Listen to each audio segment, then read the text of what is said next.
Écoutez, la réalité de la route de la soie, depuis son lancement en 2013 et aujourd'hui, début 2019, elle a assez fortement évolué, puisqu'on est parti au départ d'un projet annoncé de manière pharaonique par le gouvernement chinois en 2013, comme étant la volonté de créer une connectivité beaucoup plus forte entre l'Union européenne et la Chine et toute la région asiatique-pacifique, mais avec la volonté de faciliter les échanges commerciaux, notamment en se concentrant sur le coût des transports pour les échanges commerciaux, donc avec des projets d'investissement le long de 6 corridors, à la fois terrestres et maritimes, entre la Chine et l'Union européenne. De la part du gouvernement chinois, c'est la volonté de faciliter son accès au marché unique de l'Union européenne, de pouvoir exporter davantage, et le long, en créant ces corridors, notamment à travers l'Asie centrale, de pouvoir aussi désenclaver les régions de l'ouest de la Chine. On est passé progressivement d'un projet très centré sur les infrastructures de transport à un projet qui aujourd'hui concerne beaucoup plus de domaines, qui concerne autant les questions énergétiques, les enjeux de communication, de coopération douanière, policière, culturelle. Le portefeuille est très très large. Et puis surtout, c'est étendu géographiquement, c'est-à-dire que ça ne concerne plus que l'ensemble eurasiatique. Ça concerne également le Moyen-Orient, l'Afrique, l'Amérique du Sud. Aujourd'hui, projet de construction de corridors à travers l'Arctique. Donc c'est une expansion sectorielle, une expansion géographique, et qui prend des formes d'investissement au départ, qui sont des investissements qui se veulent multilatéraux, qui ont invité toute une série de partenaires, le gouvernement chinois a invité toute une série de partenaires dans le monde, tous ceux qu'ils souhaitaient, à co-investir avec le gouvernement chinois. Donc c'est un projet qui était avancé comme un projet multilatéral et dont on perçoit quand même de plus en plus clairement aujourd'hui qu'il a une dominante chinoise très évidente quand on voit la façon dont ce sont avant tout des entreprises chinoises qui bénéficient des chantiers, des investissements qui sont projetés dans différents pays, qui sont mis en place. Donc c'est vrai que cette route de la soie aujourd'hui soulève un certain nombre d'interrogations du côté des Européens, à la fois en termes d'opportunités, également pour promouvoir le commerce européen, et en même temps en termes d'accès et de conditions de mise en œuvre de ces investissements et de conditions d'équité et de compétition transparente selon les règles de l'économie de marché telle que l'Union européenne continue à le promouvoir à l'échelle de l'Union européenne, mais également à l'échelle multilatérale. Pour les Européens, il y a à la fois un enjeu qui est un enjeu d'investissement, d'accès, de développement de différents pays, puisqu'il y a une dimension de politique de développement importante dans ce projet de route de la soie. Et puis également ce que les Européens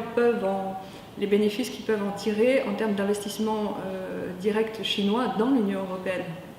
aux portes de l'Union européenne, puisque les Chinois ont fait beaucoup d'acquisitions, notamment dans les ports européens.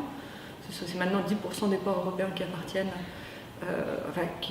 dans lesquels il y a des investissements minoritaires ou majoritaires chinois, des investissements multisectoriels dans l'Union européenne. Donc on voit bien qu'il y a aussi une dimension de la route de la soie qui, dans sa destination ultime, le marché intérieur européen, prend des formes multiples et variées, et les Européens sont ouverts et ont besoin d'investissements étrangers,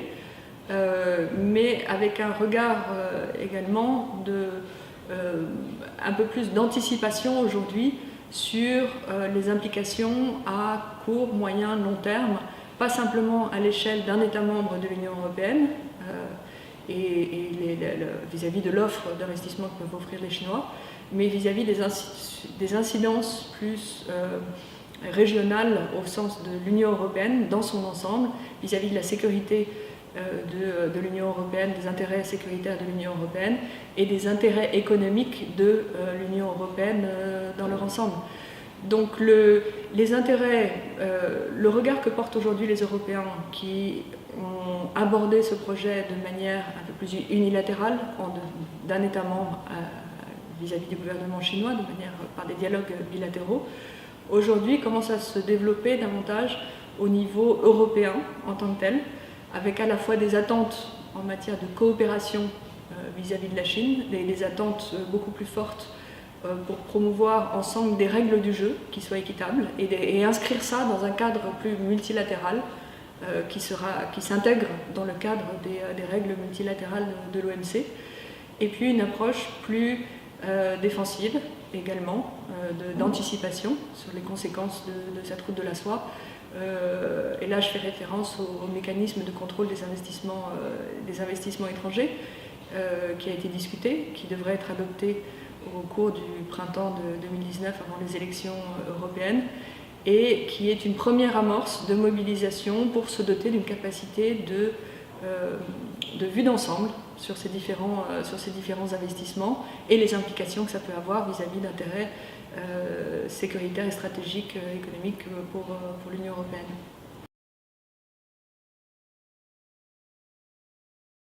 Plus concrètement, il y a une préoccupation forte de la part des Européens dans l'accès aux appels d'offres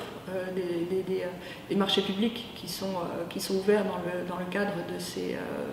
de la route de la soie et des projets d'investissement. Ce que l'on constate aujourd'hui, c'est une grande opacité des procédures qui ne permet pas aux entreprises européennes d'avoir accès de pouvoir candidater à ces appels d'offres dans les mêmes conditions que les entreprises chinoises. Et on relevait début 2018 que 89% des investissements qui sont faits par le gouvernement, qui sont faits par la Chine, que ce soit des investissements publics ou privés, bénéficient à des entreprises chinoises, qui montrent qu'il y a une certaine disproportion et qu'il n'y a pas disons que cette opacité bénéficie aux entreprises chinoises et notamment aux entreprises publiques chinoises qui bénéficient de subventions importantes de la part du gouvernement chinois. Donc ce que demandent les Européens aujourd'hui et ce qu'ils ont présenté dans leur projet de connectivité en septembre dernier, la proposition européenne de connectivité entre l'Europe et l'Asie, va dans le sens du développement de normes,